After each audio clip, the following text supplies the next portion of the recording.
This meeting is being recorded.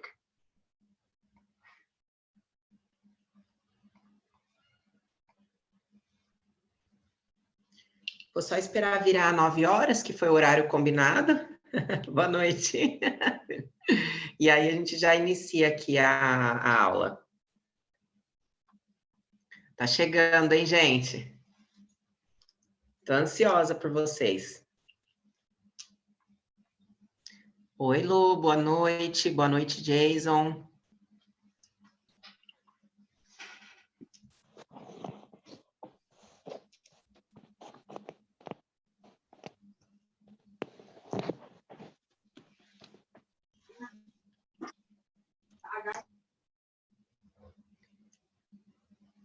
Oi, Cecília, boa noite, seja bem-vinda. Oi, prof, boa noite, obrigada. Boa noite.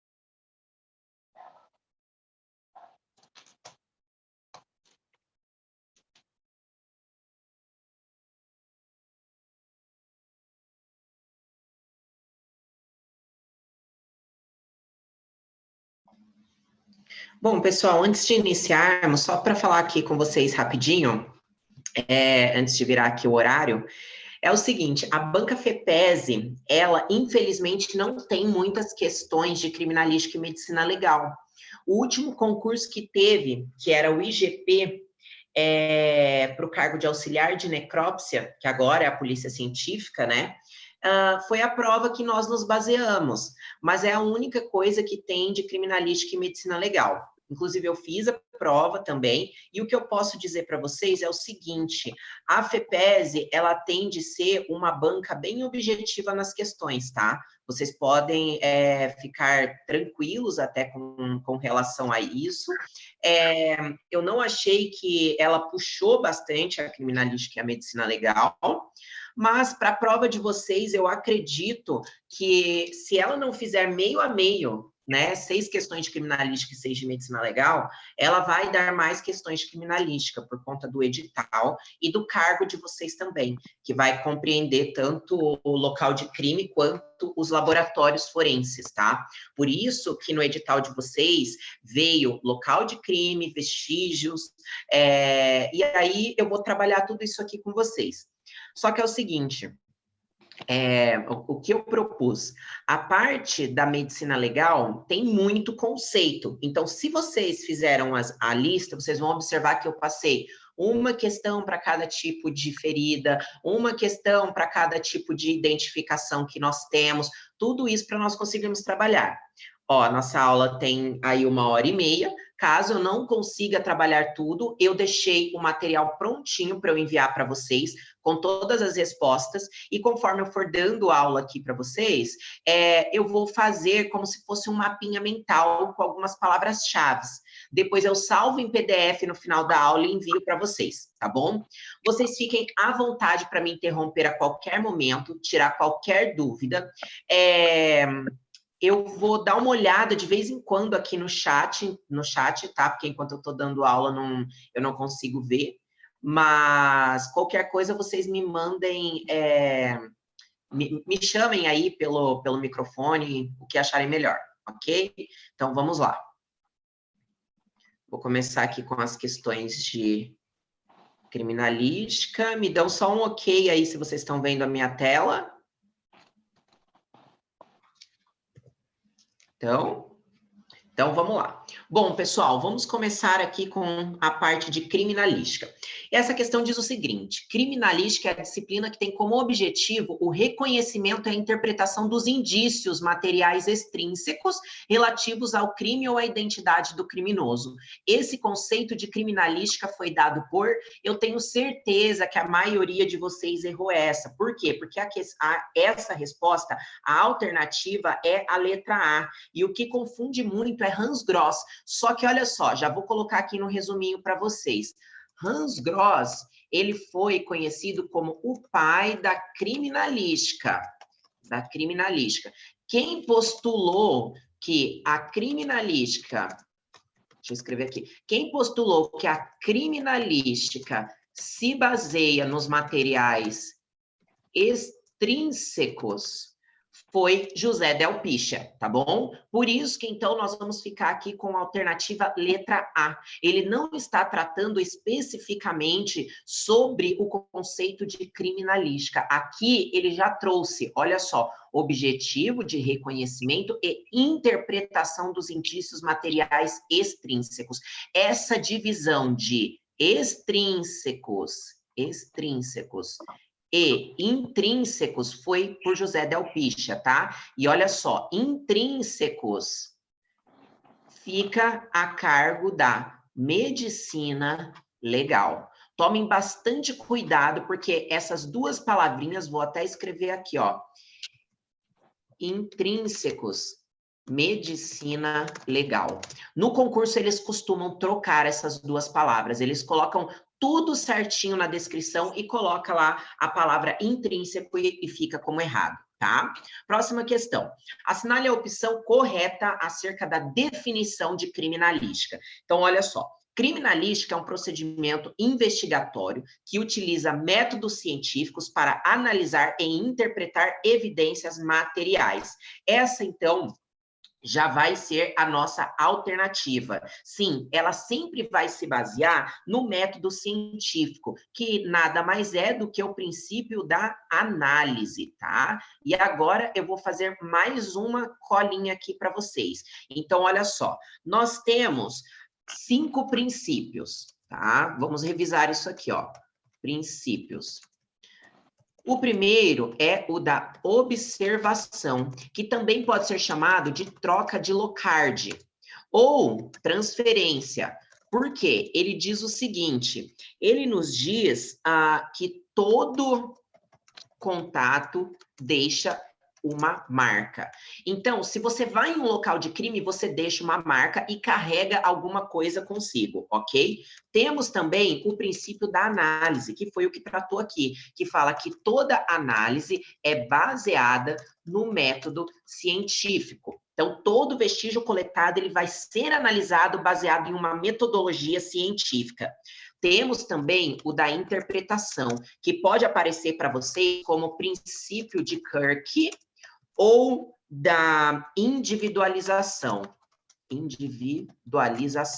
tá? Que ele diz o seguinte, que 2 objetos podem ser difíceis de serem distinguidos, mas nunca idênticos. Sempre vai ter alguma coisa que vai diferenciar todos os objetos que nós analisarmos, ok?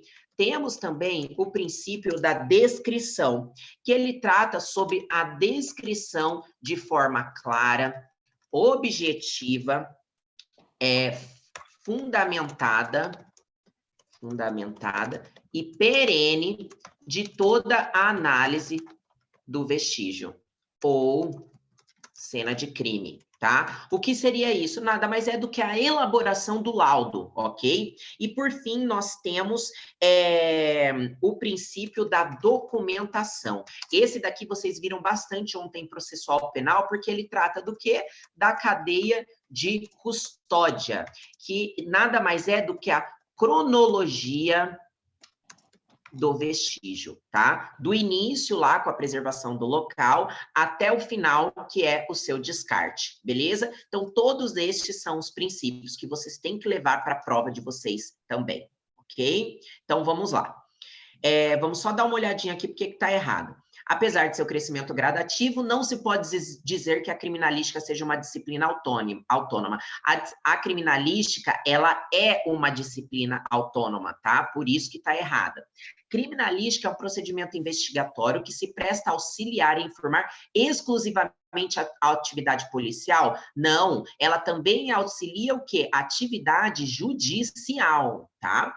A moderna criminalística restringe-se à fria estática narrativa, sem vida da forma como se apresentam os vestígios. Errado, pelo contrário, ela tenta entender a dinâmica do crime, tá?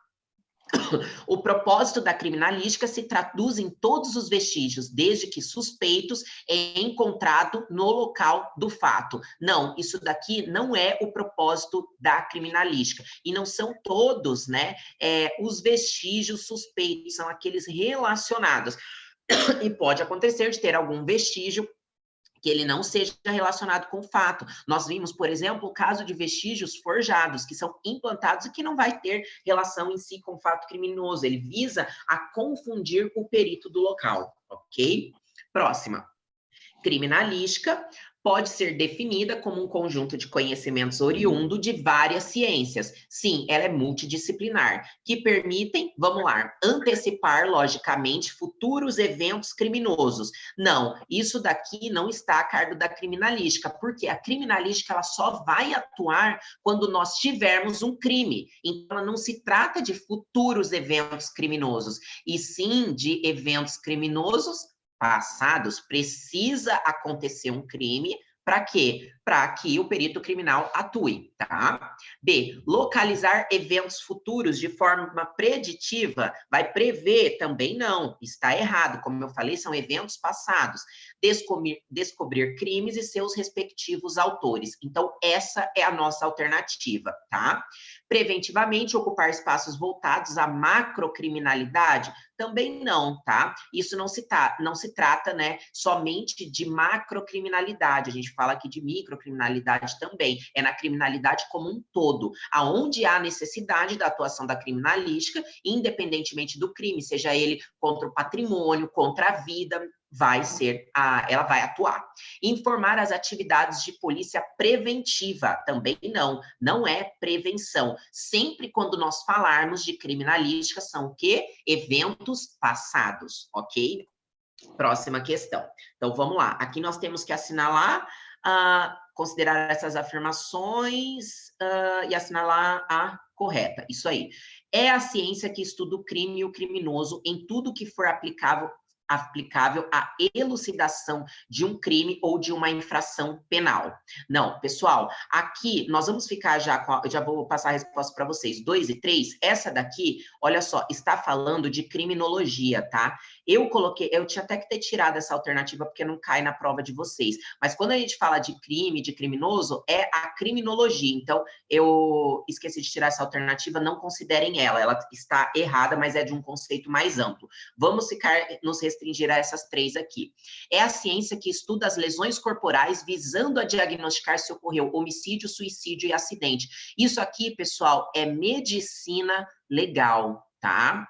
A medicina legal é que estuda lesões corporais. A criminalística, não, tá? E essa questão de se ocorreu homicídio, suicídio e acidente, eu quero que vocês se lembrem o seguinte, homicídio, suicídio e acidente é causa o quê? Jurídica de morte, não é causa médica, tá? Então, a 2 e a 3 e a 4 são as alternativas corretas aqui da nossa questão. É um sistema de conhecimento técnico-científico que estuda local de crime e vestígios materiais, localizados superficialmente ou fora do corpo humano, visando identificar a circunstância e a autoria da infração penal. Aqui falou do quê? De extrínseco. Fora é extrínseco, ok? E a alternativa 4 é o sistema de conhecimento científico que estuda os vestígios materiais extrínsecos à pessoa física, visando esclarecer e identificar a circunstância do crime e determinar a identidade do criminoso. Portanto, 3 e 4, alternativa correta. Do IGP agora. Autor conhecido, agora sim, como o pai da criminalística no mundo. Pessoal, aqui eu já paro e já mato a questão. Hangros. Falou de pai da criminalística, falou então de Hangros, ok? Próxima. Ó, se tiver muito rápido, tiver com dúvida, pode me falar, mas eu vou tentar dar o máximo possível aqui na aula de vocês hoje, tá? Mais uma alternativa para nós escolhermos a correta. Então, as corretas, né? A criminalística é um sistema de método científico que se baseia o quê? No princípio, só retomando, análise, tá? Vocês falam, ah, professor, eu já sei, que bom. É para ficar chato mesmo e maçante, que é sinal que vocês aprenderam. Pela polícia e pelas investigações policiais, que tem como objetivo, o reconhecimento e interpretação dos indícios materiais extrínsecos relativos ao crime ou à identidade do criminoso. Tá certo. Então, extrínseco. Auxiliar e informar as atividades policiais e judiciárias de investigação criminal, agora tá certo. Na alternativa anterior, falou só o quê? De atividade policial, e a atividade policial e judiciária, tá? Interpretar os elementos que conduzam à identificação do promotor do evento. Quem é? É o criminoso, tá? Quem promoveu o evento, tá certo também. Então, vocês têm que relacionar essas palavras, tá? Promotor, o autor, é tudo a mesma coisa. Realizar exames de vestígios intrínsecos na pessoa. Opa, intrínseco é o quê? Medicina, legal. Então, está errada, tá? Portanto, 1, 2 e 3 é a nossa alternativa. Próxima. Olha só, pessoal. Alguns dos princípios da criminalística, são esses 5 que eu passei para vocês, podem receber várias denominações. Um deles, por exemplo, pode ser igualmente chamado de princípio da interpretação, princípio do uso ou princípio de Kirk. Tal princípio pode ser sintetizado pela frase, olha só, 2 objetos podem ser indistinguíveis, mas nunca idênticos. Essa já é a nossa alternativa. Vamos ver o restante. Todo contato deixa uma marca, é observação. O tempo que passa é a verdade que foge, ele bloqueou aqui, não tem nada a ver. A análise pericial deve sempre seguir um método científico, eu estou falando do princípio da documentação, e visum et repertum significa que ele vai escrever aquilo que ele vê, ele vai reproduzir aquilo que ele vê. Eu estou falando do princípio da descrição, tá? Aqui, faltou só o da análise, ele falar alguma coisinha aqui da análise, que nada mais é do que a análise baseada na metodologia científica, beleza? Então, vamos lá para a próxima questão. Olha só, preencha as lacunas, ó, a banca OCP, viu? Que é o concurso que vai ter aqui para o estado do Paraná, que foi autorizado, vocês já devem estar sabendo, né? Preencha as lacunas e assinale a alternativa correta.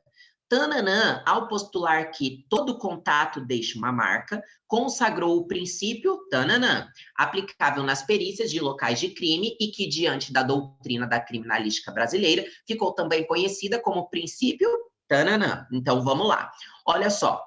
Todo contato deixa uma marca, eu já sei que é o princípio o quê? O princípio da observação. Portanto, pessoal, só de vocês saberem isso, olha só, vocês já eliminariam todas e assinalavam a alternativa correta, mesmo sem saber quem foi o autor desse princípio. Mas como eu falei para vocês, o princípio da observação, ele também pode ser chamado como princípio da troca de Locard. Por quê? Porque foi Edmond Locard que postulou, ou então como o princípio da transferência, que é aquilo que eu falei para vocês. Se vocês entrarem na cena de crime, vocês vão deixar uma marca, e ao sair, vocês vão carregar também alguma marca consigo, tá? E isso se trata do princípio da observação. Então, portanto, Edmond Locard preenche o primeiro espaço, princípio da transferência o segundo, e princípio da observação o terceiro. Próxima questão.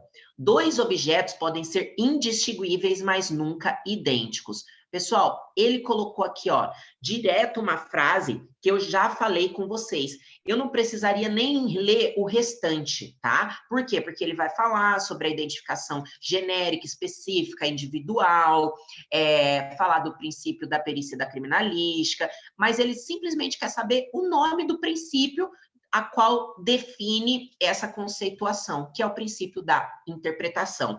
Mais uma vez, só para vocês se lembrarem, princípio da observação, Princípio da troca de Locard, que todo contato deixa uma marca. Princípio da análise, que toda análise se baseia no método científico. Princípio da interpretação é que dois objetos podem ser indistinguíveis, mas nunca idênticos. Da descrição, que nós temos que descrever de forma clara, fundamentada, concisa e perene, que sempre o laudo ele vai ser perene, conforme o tempo passar. A verdade é o quê? Imutável, tá? E o princípio da documentação, que é o princípio da cadeia de custódia, que faz toda a cronologia do vestígio, beleza? Então, vamos lá. Próxima questão. Assinale a alternativa que apresenta corretamente um conceito fundamental da perícia criminalística. Então, vamos lá. Princípio da descrição. Ele diz que o resultado de um exame pericial é constante em relação ao tempo. Isso aqui eu estou falando do quê? Que ele é perene, tá? Ah, professor, eu acho que é essa. Olha só, essa daqui é a nossa alternativa. Vamos ver por que as outras estão erradas. Princípio da observação. Nem todo contato deixa uma marca. Tá errado. Todo contato deixa uma marca. Princípio da documentação.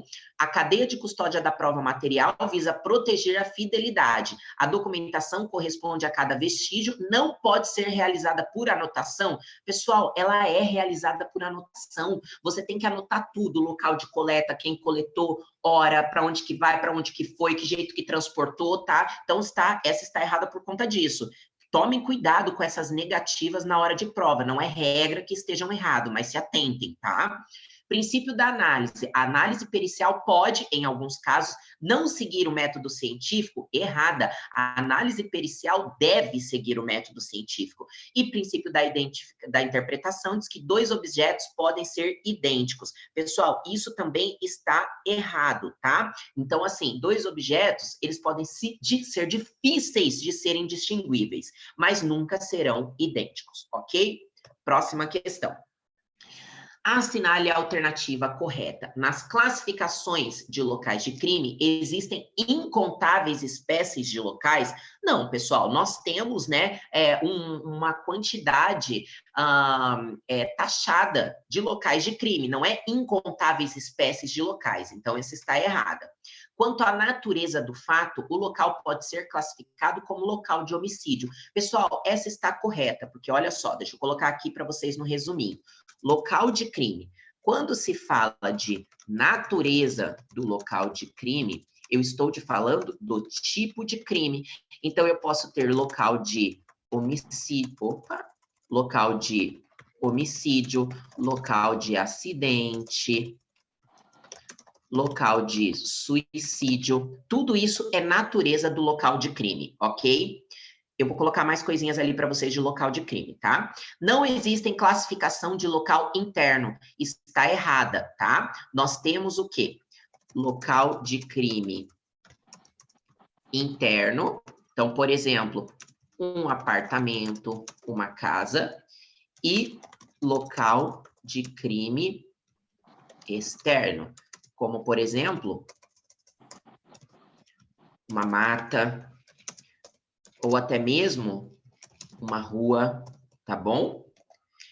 E aí, pessoal, a próxima alternativa diz que não, geralmente o isolamento do local é feito pela vítima do fato delituoso. Essa aqui é até sacanagem, né? A vítima, então a pessoa morreu, é ela que isola o local que ela morreu, então não faz sentido nenhum, tá? Por força de sua missão de investigar, o policial está impedido de promover o isolamento do local de crime? Errado, tá? O isolamento, então, quem vai fazer a preservação, a autoridade policial que chega no local assim que fica sabendo. Então, quanto ao isolamento do local, olha só, isolamento e preservação do local de crime, eu posso falar em local idôneo e inidôneo.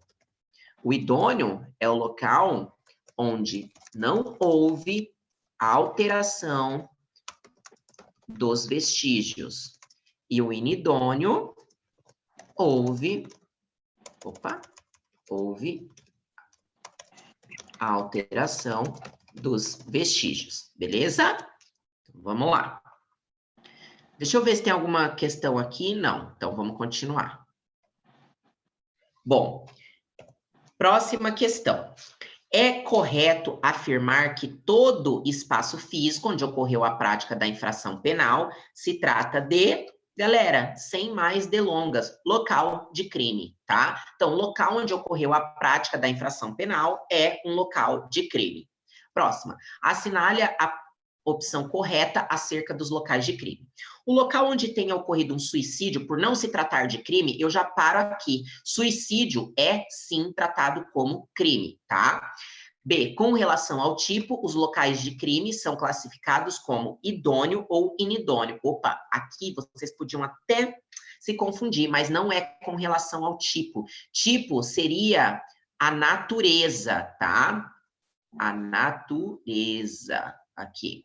Aqui, idôneo e inidôneo trata o quê? A preservação dos vestígios, então está errada. C. Quanto à natureza do fato, os locais de crime são classificados em imediato, mediato e relacionado.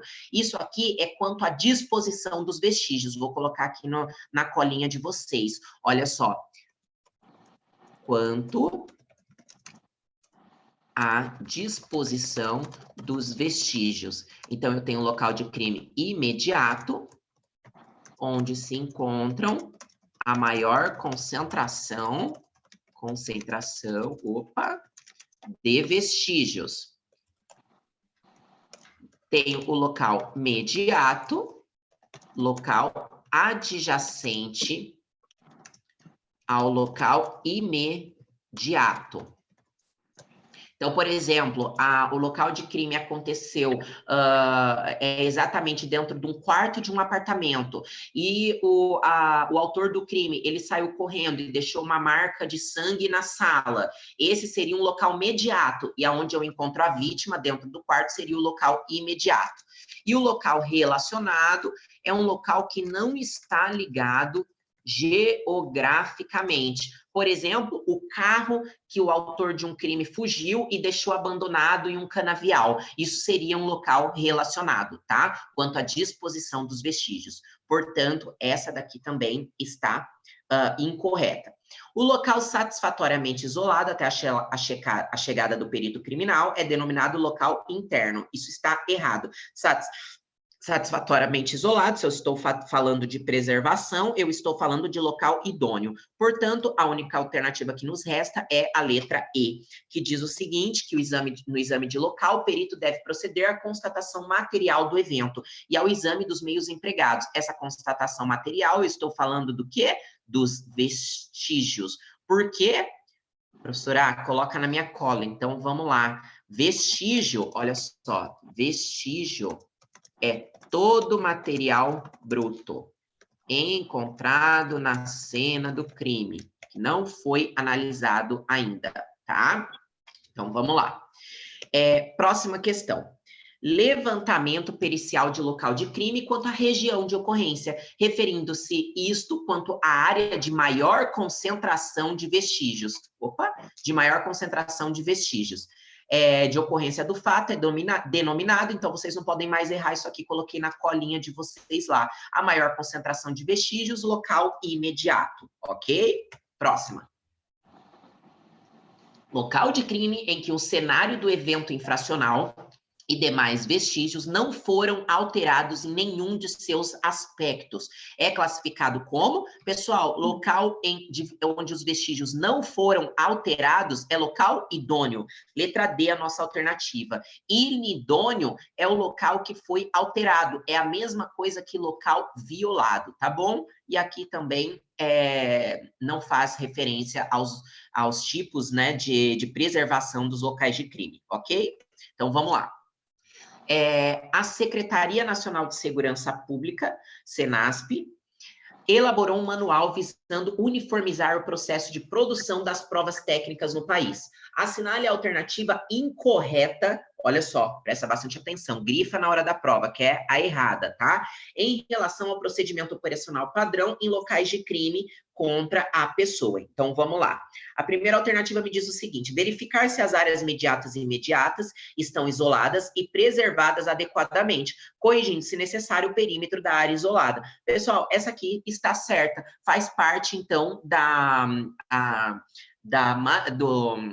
do manual, né, de atuação no local de crime. Então, eu não assinalo. Somente por ordem dos peritos criminais, outras pessoas poderão ter acesso à área isolada, cabendo medidas coercitivas no sentido de impedir que pessoas estranhas adentrem ao local isolado. Isso mesmo, por quê? Porque é a fim de manter a preservação do local de crime e manter ele o mais idôneo, né, possível. A coleta de material biológico será feita sempre com o uso de luvas novas e descartáveis, que serão trocadas antes da manipulação de um novo vestígio.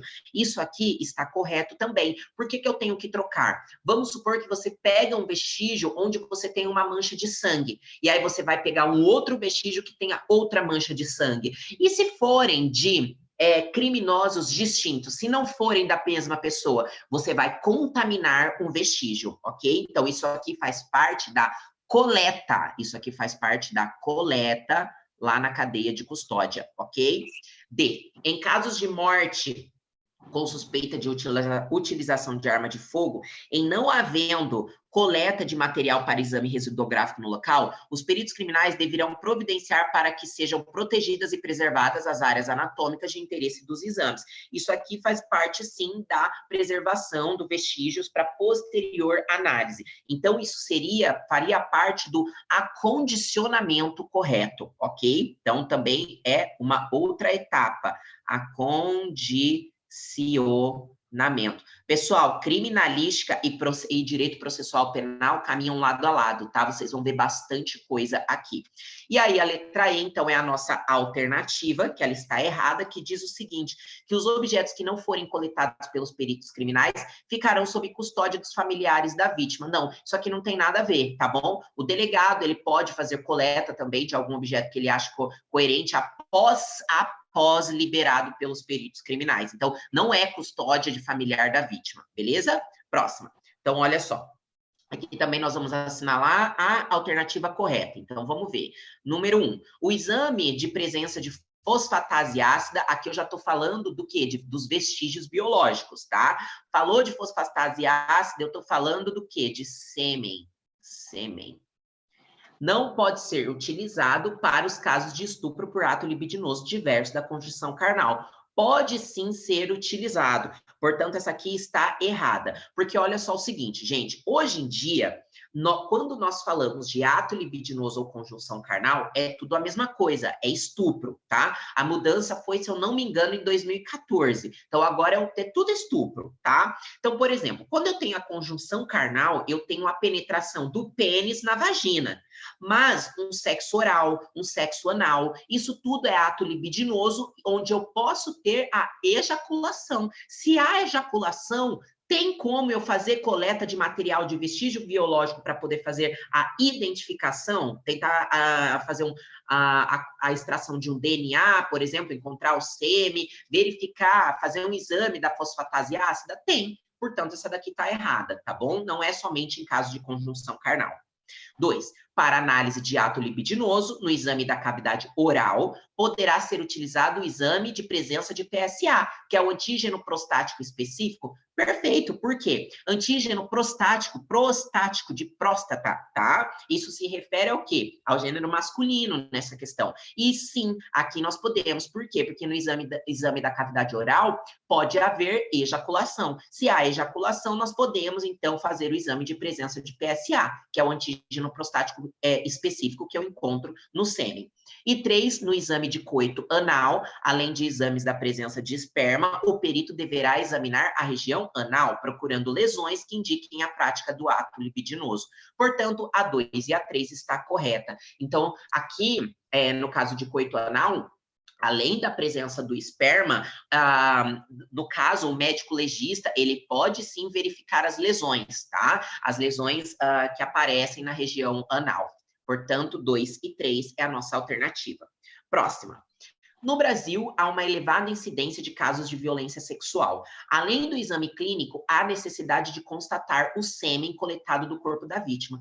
Um exame indicativo de sêmen em casos forenses é a detecção de... Então, olha só, indicativo de sêmen. Sangue humano, pelo humano, ácido lático, glóbulos brancos. Pessoal, antígeno prostático específico, também conhecido como PSA, tá bom? PSA. Então, gravem isso aqui. Antígeno prostático específico é a mesma coisa que PSA. Às vezes vai aparecer só essa sigla aqui, é a mesma coisa. Então, a letra C é a nossa alternativa. Próxima questão. Ele também, com relação às formas de prova, ele quer a correta. Então, vamos lá. Considere que um projétil foi comprovadamente expelido pelo canto de uma arma de fogo, tendo sido tal arma apreendida pela polícia. Seguramente, a identificação do proprietário dessa arma indica o autor do disparo. Não, essa daqui está errada. Por quê? Não é porque você vai identificar a propriedade daquela arma que você vai identificar o autor do disparo. Alguém pode ter pegado aquela arma e realizado o crime, sem que a pessoa saiba, ou pode ter roubado aquela arma, tá? Então, você vai identificar a arma, mas não o autor do disparo, ok? Então, não é seguramente. Essa palavra aqui, seguramente, ferrou com a nossa questão, ok? B. Vestígio é a circunstância conhecida e provada. Pessoal, aqui já está errada, tá? Circunstância conhecida e provada, eu estou falando do quê? Do indício, ok? Vestígio é o quê? O material bruto, coletado no local de crime, que vai ser analisado.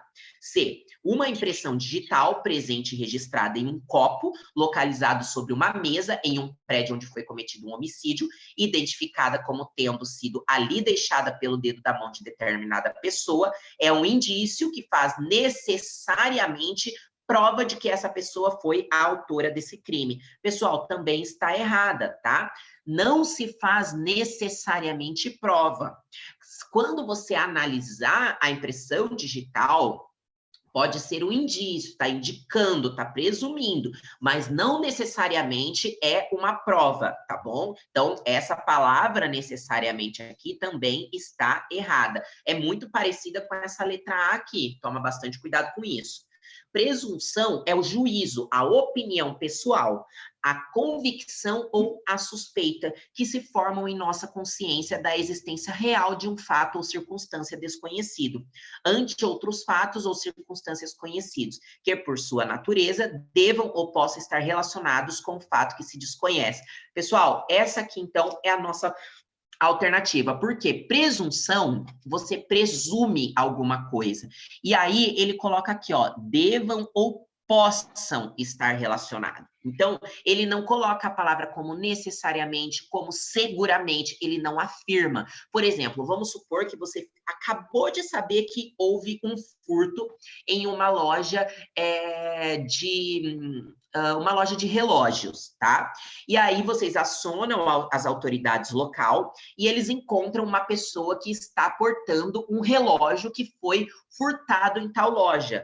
Pode presumir que aquela pessoa furtou aquele relógio? Pessoal, pode presumir que alguma coisa está errada sim. Pode ter sido aquela pessoa quem furtou o relógio, como ela pode ter comprado aquele produto, tá? De alguém que furtou. Então, isso seria presumir. Tome bastante cuidado.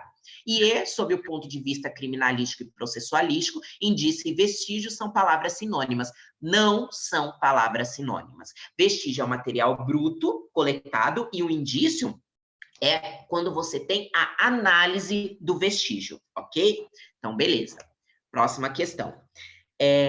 Sobre o contexto geral de trabalho pericial, é correto afirmar. Letra A. Vidros, metais, graxas, vômito e tecido são considerados substâncias não biológicas. Está errado. Por quê? Vômito é substância biológica, ok? E aí essa questão deu pano para manga. Eu trouxe aqui para vocês entenderem o seguinte. A alternativa B e a C. Muita gente ficou em dúvida entre essas duas, tá? Já vou falar aqui... da letra D, que não vai ser a nossa alternativa, aí eu já explico a B e a C, tá? Várias são as impressões humanas constatadas no local, dentre elas digitais, palmares, plantares, ferruginosas e dentárias. Ferruginosas não tem nada a ver. Então tá, vamos analisar a B e a C. Muita gente assinalou a letra B. Sangue, saliva, esperma, fibra, fezes e urina são considerados substâncias biológicas. E a FUMARC, ela deu como errada, ela deu como alternativa a letra C. Por quê? Porque nós temos fibras tanto de origem animal quanto de origem vegetal. E aí, ela não considerou como sendo uma substância biológica. Só que, gente, é bem complicado isso daqui, tá? Tanto que eles afirmaram que algumas roupas, hoje em dia, são produzidas com garrafa PET. Então, não necessariamente uma fibra, ela é obrigatoriamente de origem vegetal.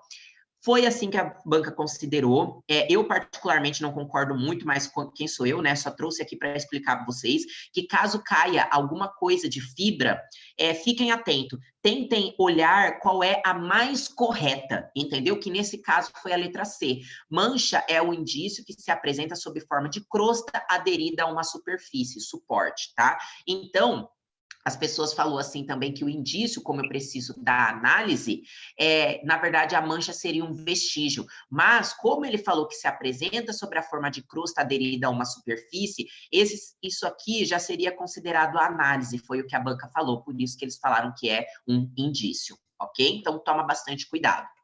Bom, pessoal, próxima.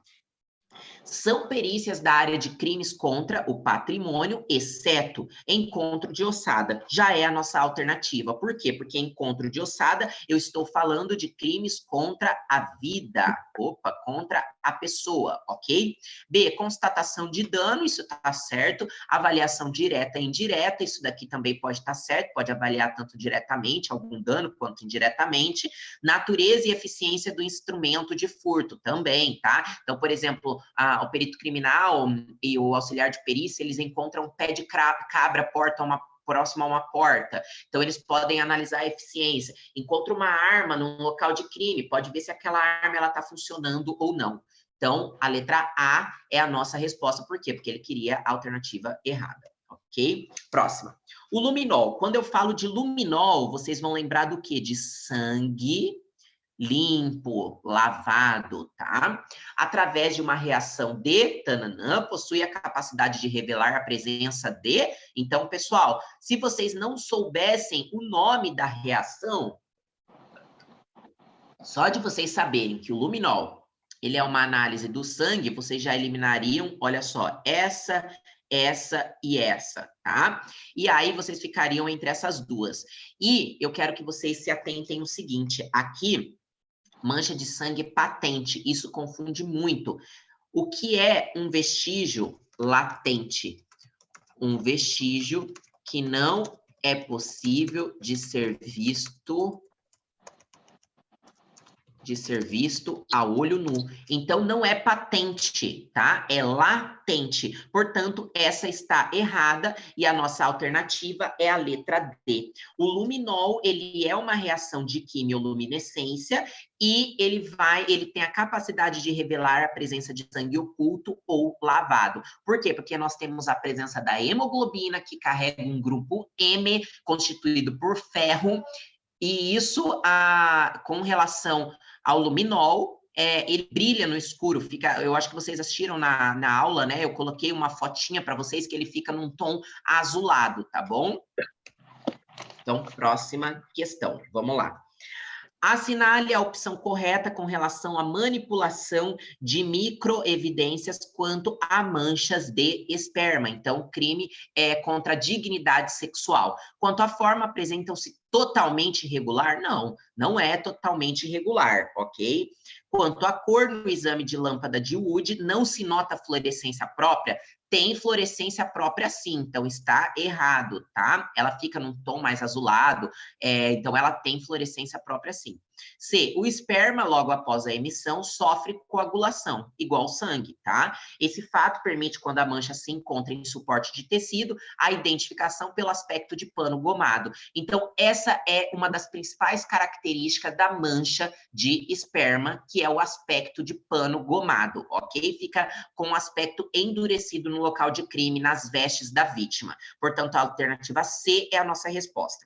D, a caracterização da mancha de esperma segue uma sistemática bastante diferenciada da do sangue. Também não, tá? Eu tenho uma reação de fluorescência aqui, tem essa questão dela sofrer uma coagulação, então não é uma sistemática bastante diferenciada, ok? A baixa concentração de cristais de barbério presente em um tecido, por exemplo, em grau de probabilidade, identifica a mancha como sendo de esperma. Não, tá? A gente aqui está falando de baixa concentração, isso daqui está errado. Portanto, a letra C é a nossa alternativa. Vamos para a próxima. Considerando o procedimento operacional padrão, que é o famoso POP, na coleta de sangue em locais de crime, é correto afirmar que, então vamos lá, são suportes móveis.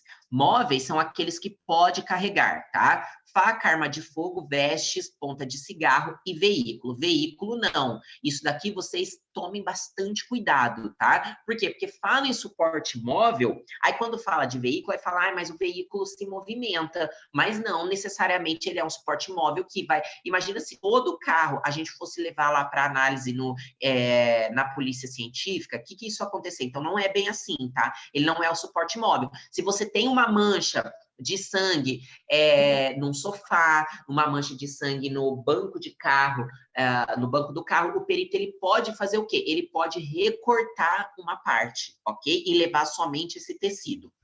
B. A coleta de amostra seca sobre a superfície não absorvente deverá ser feita com suave estéril umedecido com água destilada. Portanto, pessoal, essa daqui é a nossa alternativa, tá? Então, é feito com água destilada.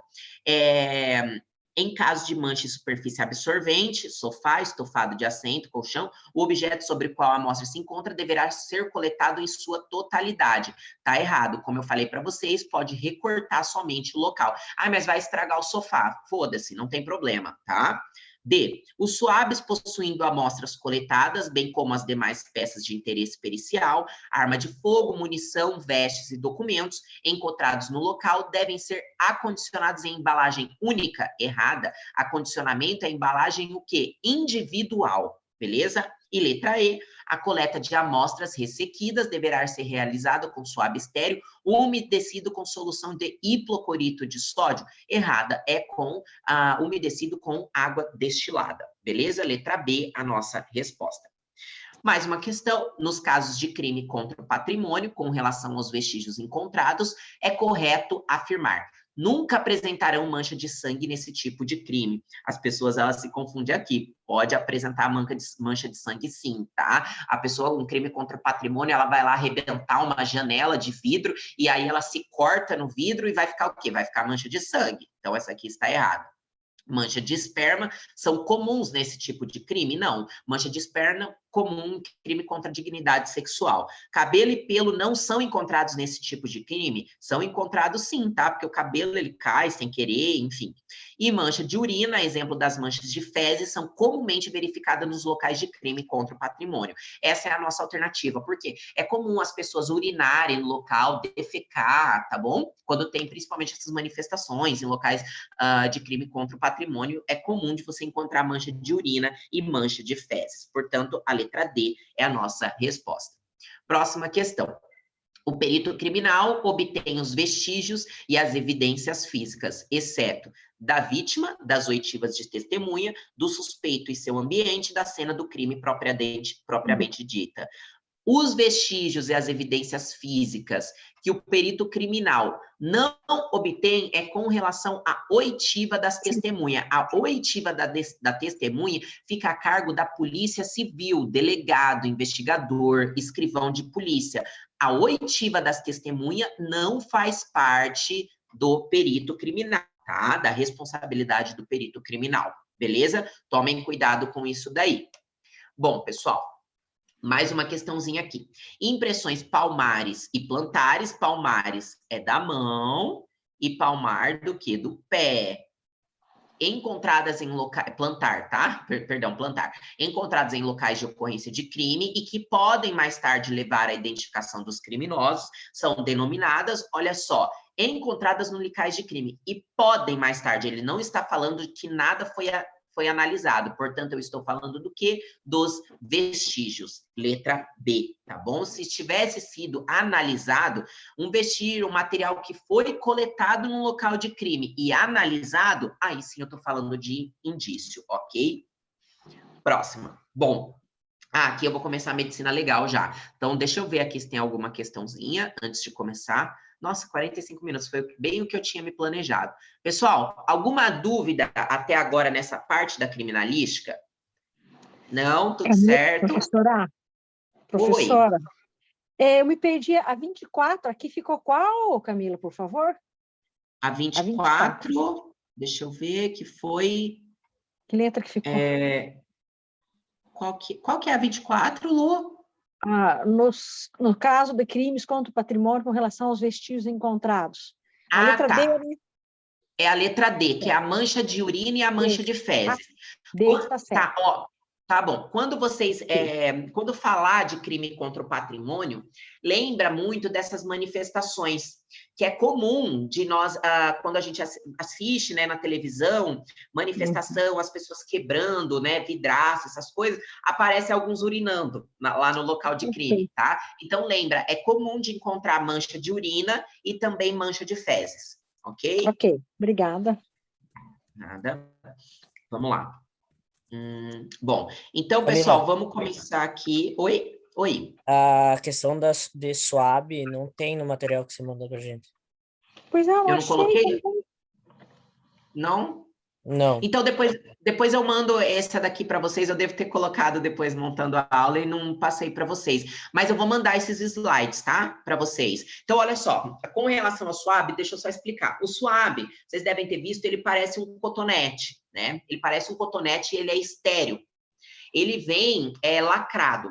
E o que que acontece? No local de crime, se tiver uma mancha de sangue líquida, o perito ele simplesmente pode ir lá, passar o swab, e aí ele vai ser acondicionado em um outro suporte. É um outro pote que vai ser vedado, vai ser colocado a identificação, tá? Isso vai ser levado para o laboratório. Porém, pode acontecer dele chegar num local de crime e ter uma mancha de sangue seca, tá? Essa mancha de sangue seca, para você não estar raspando, para vir, sei lá, outros materiais, contaminar com outras coisas, o que que ele faz? Ele umedece a ponta do swab, como se fosse um cotonete mesmo, ele umedece na água destilada e ele passa na mancha de sangue que está seca, tá? E aí ele acondiciona normalmente. Então, tem essa diferença na coleta. Vocês viram na cadeia de custódia, quando a gente fala da coleta, do acondicionamento, a coleta e o acondicionamento, ela é específica para cada tipo de vestígio. Então, nós temos que, sempre quando for falar de coleta e acondicionamento, nós temos que lembrar qual é a característica física desse vestígio, qual é a característica química desse vestígio. Portanto, nós não falamos em um tipo de coleta única ou um tipo de acondicionamento único. Depende muito do que o vestígio está pedindo, do tipo de vestígio, tá bom? Mas eu mando essa daqui para vocês. Então, vamos lá, começando. Isso, do SWAB tem na aula de medicina legal. Vamos lá, pessoal, agora eu vou começar aqui medicina legal. A minha tela tá sendo compartilhada ainda? Ou saiu? Acho que tá, né? Então, vamos lá.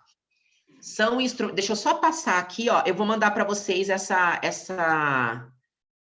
isso aqui que eu fiz, tá? Então, eu vou passar uma reguinha aqui e vou colocar aqui, ó, medicina legal. Medicina legal. Só para depois ajudar vocês aí, né? Uma colinha rapidinho para vocês darem uma olhada, tá? Então, vamos lá. Opa, falamos aqui. Começamos, então, na traumatologia forense com relação aos instrumentos potencialmente capazes de produzir mutilação. Então, antes de nós respondermos, deixa eu já fazer uma colinha aqui para vocês. Por favor, vocês não podem confundir instrumento com tipo de lesão, tá? Então, olha só. Um instrumento, eu tenho um instrumento contundente, deixa eu colocar do lado, tá? Instrumento contundente e lesão. Opa.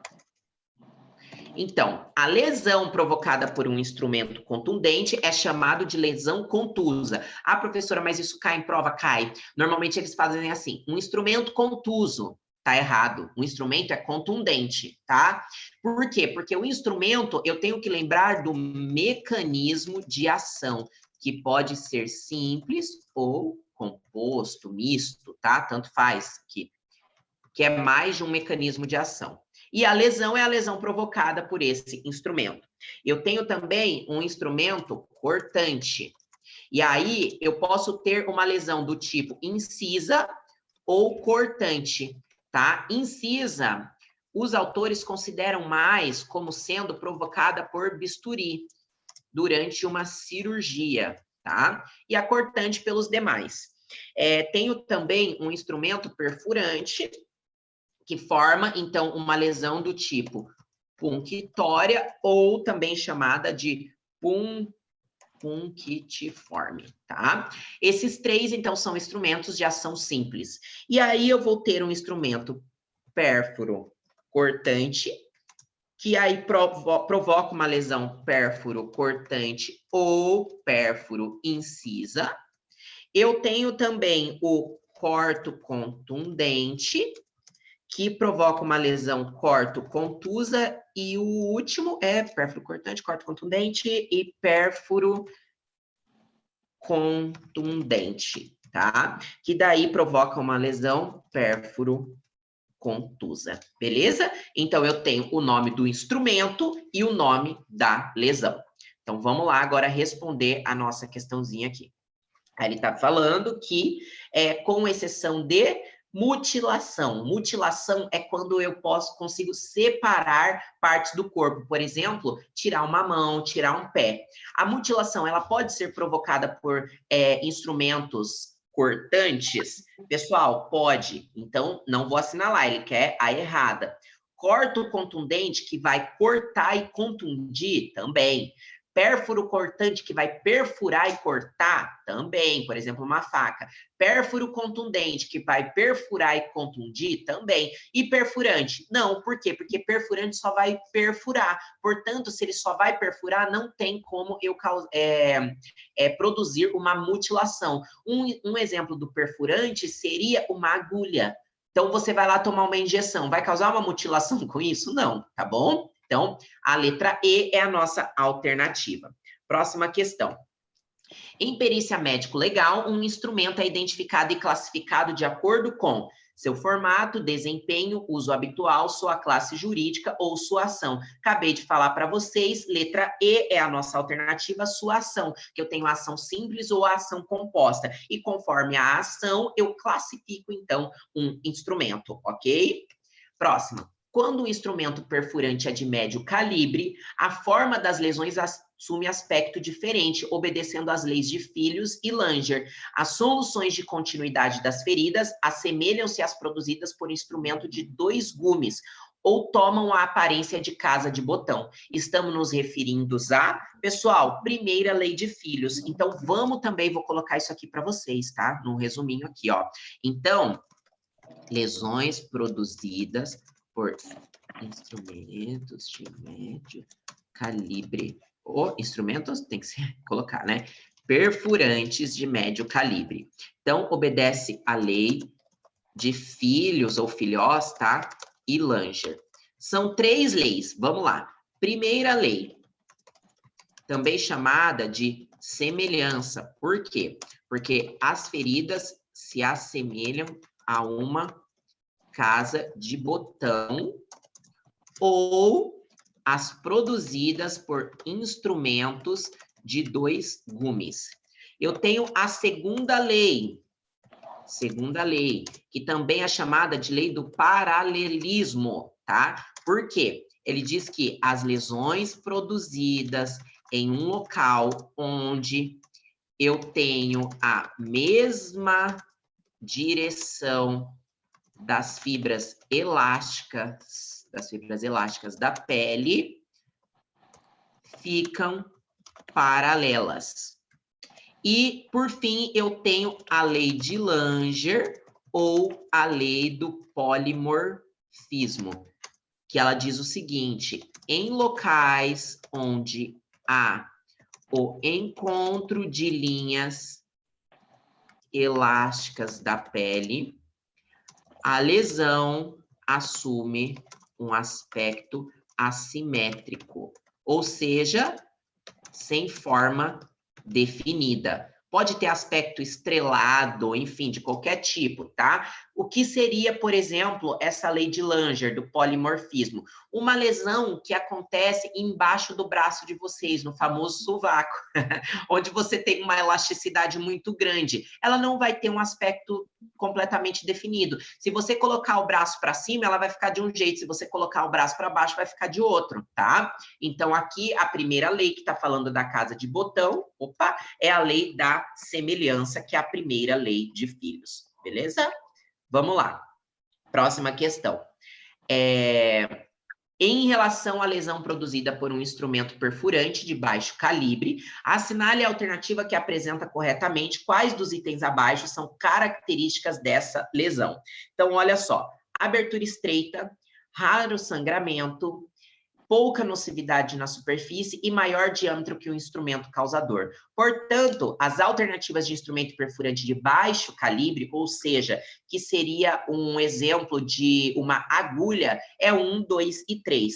Abertura estreita, raro sangramento e pouca nocividade. Por que essa está errada? Porque é menor diâmetro. Quando você retira a agulha do teu braço, por exemplo, as fibras elásticas, o tecido, ele retrai e o diâmetro fica menor. Por quê? Porque nós temos elasticidade na pele. Então, não é um maior diâmetro, tá bom? Toma cuidado com isso. Então, a 4 está errada. Próxima questão. Nas feridas cortantes ou incisas, geralmente se encontra a presença de extensão maior que a profundidade. Essa daqui, então, é a nossa alternativa, tá? Ela está correta. Normalmente, quando você tem um corte, uma ferida, né, incisa, a extensão, sim, ela é maior do que a profundidade. Quando nós temos algo muito profundo, eu posso falar, por exemplo, das pérfuro-cortantes, que vai perfurar e cortar, ou pérfuro incisa, tá bom? Extensão maior que profundidade, ferida cortante ou incisa.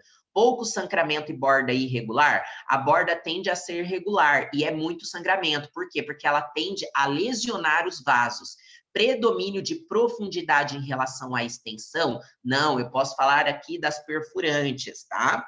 Bordas evertidas e com grande profundidade? Também não, tá? Elas ficam aqui, essas bordas, elas ficam regulares. Lesão cujo instrumento transfere a energia por pressão, não é pressão, tá? Aqui eu tenho um deslizamento e a secção dos tecidos. Então, a alternativa A é a alternativa correta. Próxima. Aqui começaram os nomes, então vamos lá. O diagnóstico das feridas produzidas por ação cortante é relativamente fácil, exatamente. São feridas produzidas que nós chamamos por arma branca. A dificuldade pode se apresentar a distinção dos mais diversos instrumentos porventura utilizados. Uma questão de suma importância é a ordem das lesões que se cruzam, ou seja, quando uma lesão é produzida em cima da outra. Como a segunda lesão foi produzida sobre a primeira, de bordas já afastadas, coaptando-se às margens de umas feridas, sendo ela a primeira a ser produzida, a outra não segue um trajeto em linha reta. Trata-se do sinal de... Pessoal, falou de ferida produzida por ação cortante que se cruzam, é o sinal de Chavigny, tá? O sinal de Chavigny, olha só. Então, por exemplo, você tem uma lesão que ela ficou assim. E aí, uma segunda lesão é provocada em cima dessa. O que ela faz? Ela pode ter uma borda aqui e a outra começar, por exemplo, aqui. Ela não tem um ângulo reto, igual acontece na primeira lesão, tá? Esse sinal das feridas cortantes que se cruzam, sinal de Chavigny, beleza? Então, próxima questão. Vamos lá. Um cadáver encontrado próximo à linha férrea apresenta desarticulação de todos os membros, além de separação do corpo e da cabeça. É correto afirmar que se trata de... Professora, eu tenho dúvida se é esquartejamento ou espostejamento. Então, olha só. Vê pela segunda se você consegue responder. Separação do corpo e da cabeça é o quê? Decapitação, tá? Isso aí vocês não podem esquecer. E aí você já elimina essa, essa e essa. Opa, então fiquei na mesma. Não sei se é esquartejamento e espostejamento. Aí, pessoal, eu trouxe essa questãozinha aqui para vocês também, porque olha só como ela deu como certa. A FUNCAB deu como esquartejamento, tá? E aí que eu trouxe para vocês tomarem cuidado. Muita gente colocou como espojamento, tá? Só que não é. Primeiro é Espostejamento. Então, deixa eu anotar aqui para vocês. Olha só. Espostejamento é a separação do corpo em postas, que podem ser distintas. E o esquartejamento é a separação de todos os membros. O espostejamento é mais comum em acidente ferroviário, sim. Ferroviário. Porém, pessoal, aqui na alternativa, por que que deu esquartejamento? Uma, porque não é espojamento, é espostejamento, tá? E outra, porque no esquartejamento ele colocou que teve a desarticulação de todos os membros. E outra, ele tá falando que o cadáver foi encontrado próximo à linha férrea. Então, ele colocou isso para confundir vocês. O que que aconteceu? Eu não estou falando de um espostejamento, de um acidente na linha férrea. Ele simplesmente quis confundir a cabeça do candidato, para deixar o candidato em dúvida. Simplesmente aconteceu o seguinte, aconteceu um homicídio, onde ocorreu um esquartejamento e uma decapitação, e esse corpo, ele foi simplesmente jogado próximo à linha férrea. Então, essa linha férrea não serve para nada, só serve para confundir a cabeça de vocês. Tomem bastante cuidado com isso, tá? Porque muitos erraram e foram aqui no espojamento. Além de estar escrito errado, não tem nada a ver com um acidente ferroviário. Simplesmente foi um corpo que foi abandonado, ok? Tomem cuidado com essas pegadinhas, porque pegadinha, gente, é lazarento para derrubar candidato, tá? Vocês sabem dar respostas, mas às vezes se confunde aqui no enunciado, beleza? Então, vamos lá. Outra coisa... Oi. Oi. A diferença, então, assim, básica é que geralmente no esquartejamento é cortado tudo mais pontual ali nas articulações. Exatamente, Roberta, exatamente. No esquartejamento, você corta, por exemplo, a articulação do ombro e a articulação do quadril, tá? E separa a cabeça do restante do corpo, que é a decapitação.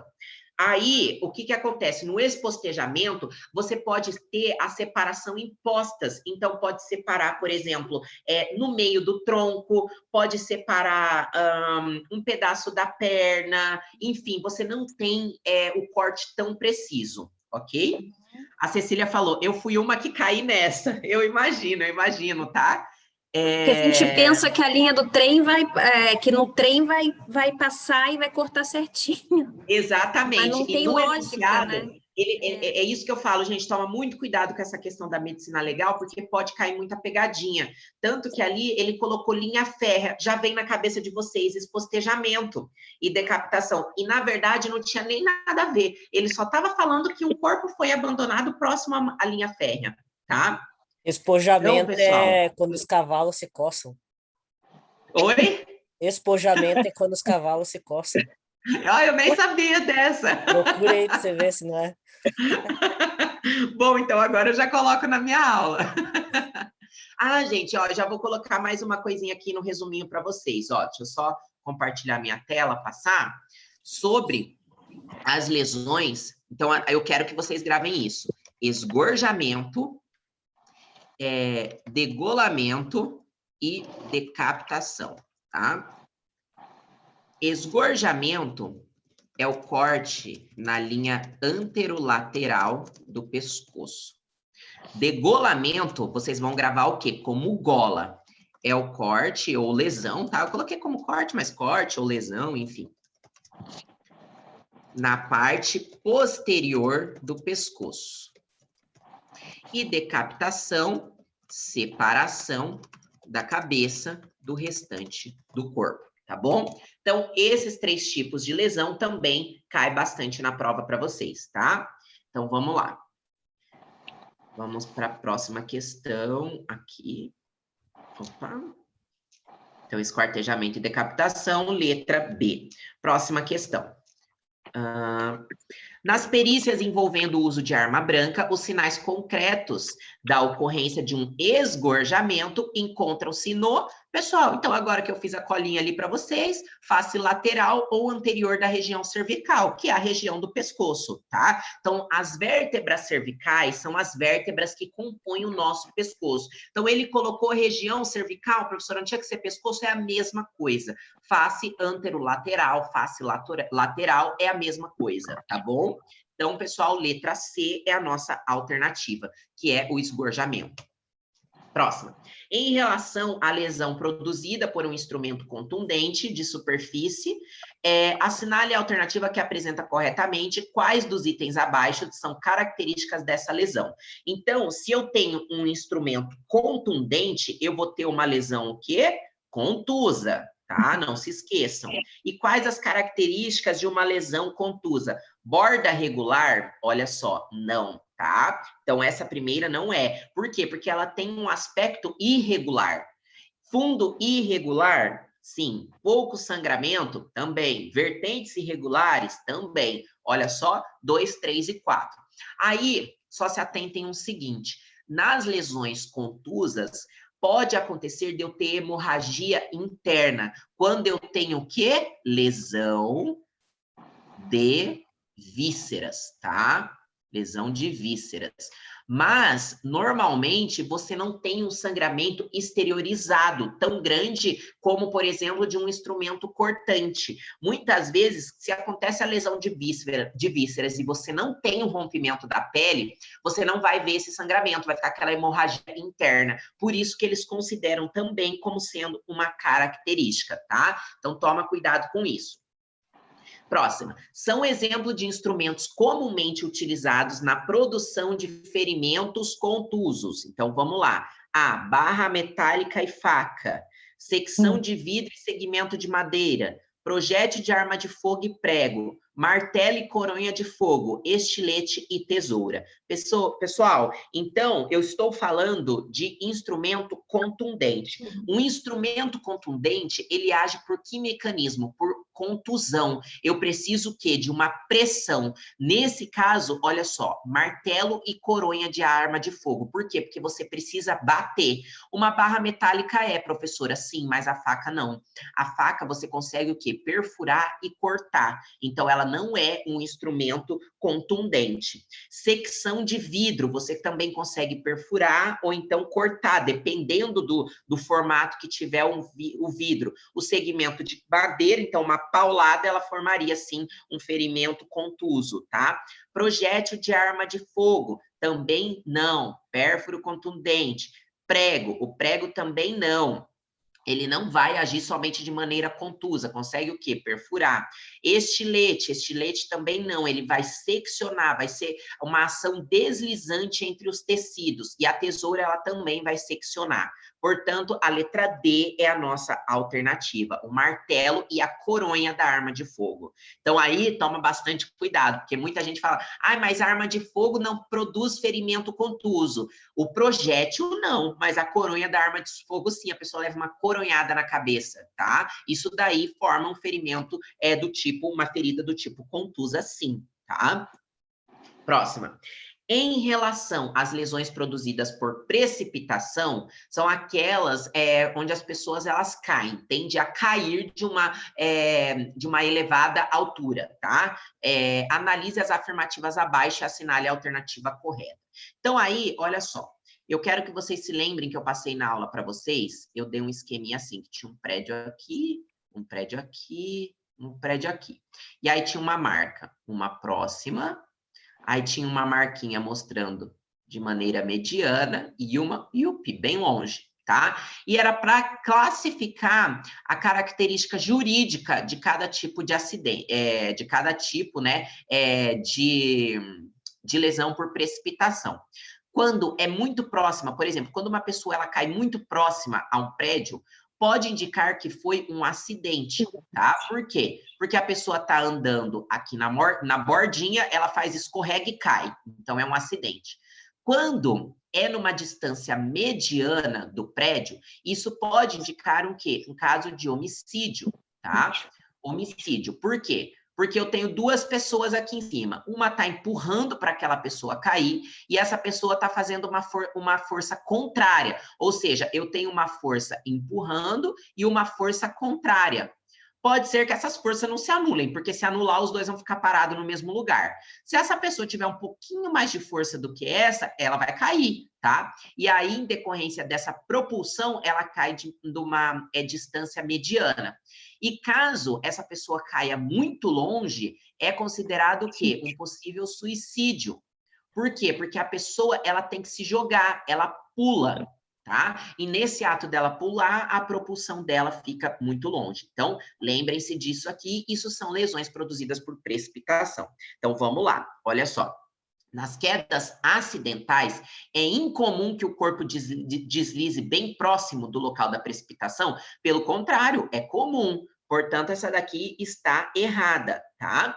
Na próxima, nas lesões produzidas por precipitação, há desproporção entre as lesões cutâneas e as lesões ósseas e viscerais. Isso aqui está certo. Por quê? Porque normalmente as lesões cutâneas, elas não se mostram tão graves quanto as lesões internas, que são as lesões ósseas e viscerais, tá?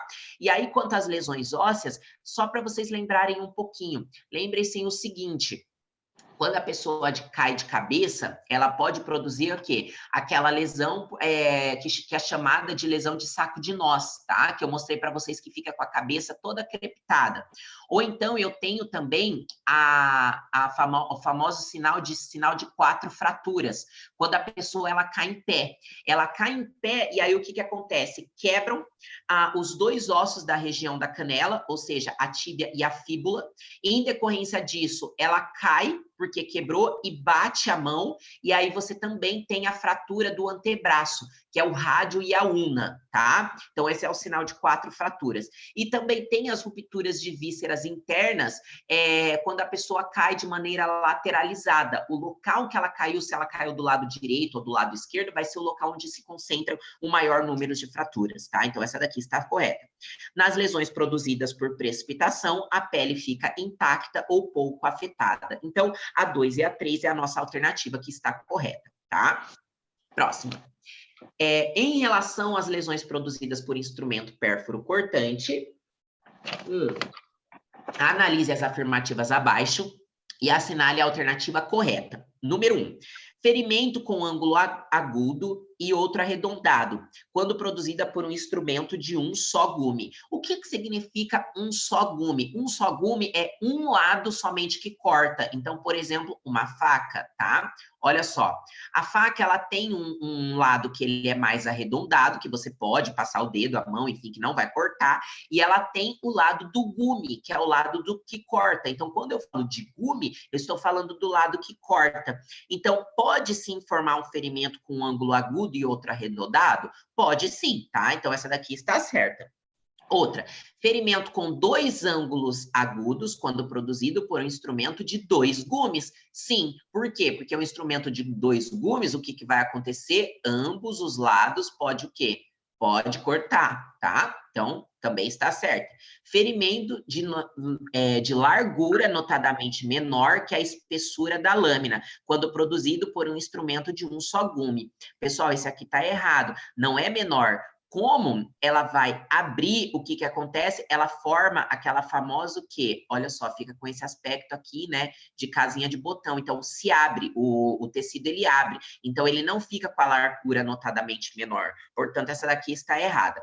E número 4, ferimento produzido por um instrumento pérfuro cortante no abdômen é sempre menor ou igual ao comprimento do gume desse instrumento. Pessoal, então só a 1 e a 2 está correta, porque essa daqui é aquela famosa ferida por acordeon, que significa o quê? Conforme ele perfura e corta ao mesmo tempo, a profundidade pode ser o quê? Maior. Por quê? Porque no abdômen eu não tenho a presença de osso impedindo que esse instrumento continue perfurando. Então, por exemplo, ó, vamos supor aqui que eu tenho um abdômen, tá? Faz de conta que essa linha reta aqui é o abdômen de uma pessoa. Aí eu pego aqui uma faca, ó, pego uma faca, desenho mal pra caramba, né? E vou o quê? Perfurar aqui a região do abdômen. Quando vocês fizerem a pressão, no momento em que ele perfura e incisa o abdômen, ele vai fazer isso aqui, ó. Ele vai se trair, tá? No que ele retrai, no que ele vai para dentro, o que acontece? A ferida, ela fica de maior comprimento que o instrumento que a produziu. Essa é a ferida, então, por acordeon, tá bom? Então, vamos lá. Próxima questão. A lesão conhecida como mordedura ou dentada, produzida pela arcada dental humana, em razão de suas características, classifica-se como, pessoal, sem mais delongas, corte contundente. E essa lesão, ela pode ser tanto animal quanto humana, tá bom? Ela colocou humana aqui, mas é animal quanto humana, corte contundente. Próximo, vamos lá. Considerando a fisiopatologia das asfixias, é possível determinar um cronograma estabelecendo suas diversas fases com o aparecimento das manifestações clínicas. Referente ao exposto, assinale a alternativa correta. Então, olha só, essa daqui, ela quer saber da fase. A primeira fase, eu falei para vocês que vocês vão se lembrar deixa eu colocar aqui para vocês. Vocês vão se lembrar do seguinte sequência, ó. Sequência das fases da asfixia. A primeira fase começa o quê? Na cabeça, então é a fase cerebral. Depois é a córtico-medular. Por quê? Porque desce pela medula. A 3, ela vai ser a fase pulmonar. E a 4, a fase cardíaca. Então, lembrem-se dessa sequência, tá? Aí, ele está falando aqui que a primeira fase, olha só, é conhecida como fase de excitação córtico-medular, tá errado, é cerebral. Na segunda fase aparecem enjoos, lipotimias e vertigens. Isso aqui é característica da fase o quê? Cerebral, então está errado. A terceira fase caracteriza pela lentidão e superficialidade dos movimentos respiratórios. Então, pessoal, essa daqui é a nossa alternativa. Por quê? Porque a terceira fase é a fase pulmonar. Opa, escrevi errado aqui, ó. Pulmonar, tá? A fase pulmonar, então, ela, sim, tem a lentidão e superficialidade dos movimentos respiratórios. E a 4 não é fase respiratória, é fase cardíaca. E a terceira fase não é batimento de coração lento, por quê? Porque essa daqui é a quarta fase, beleza? Então, alternativa letra C. Próxima questão. Assinale a alternativa em que todas as características estão presentes no sulco dos enforcados, segundo a classificação de Bonnet. Então, agora, mais uma colinha aqui para vocês. Então, olha só, eu posso ter enforcado, eu posso ter estrangulado e eu posso ter esganado, que é esganadura, né? Esganado, vou colocar esganadura aqui, que essa palavra fica muito feia. Enforcado, eu tenho a presença de sulco oblíquo, ascendente, descontínuo, porque ele pode ser interrompido na altura do nó e com profundidade desigual. E ele tem um aspecto apergaminhado. Estrangulado, eu tenho presença de sulco. Presença de sulco, na maioria dos casos, único, tá? Então, ó, na maioria dos casos. Presença de sulco pode ser duplo ou com mais voltas. Pode ser único, duplo ou com mais voltas. Ele é horizontalizado. Ele possui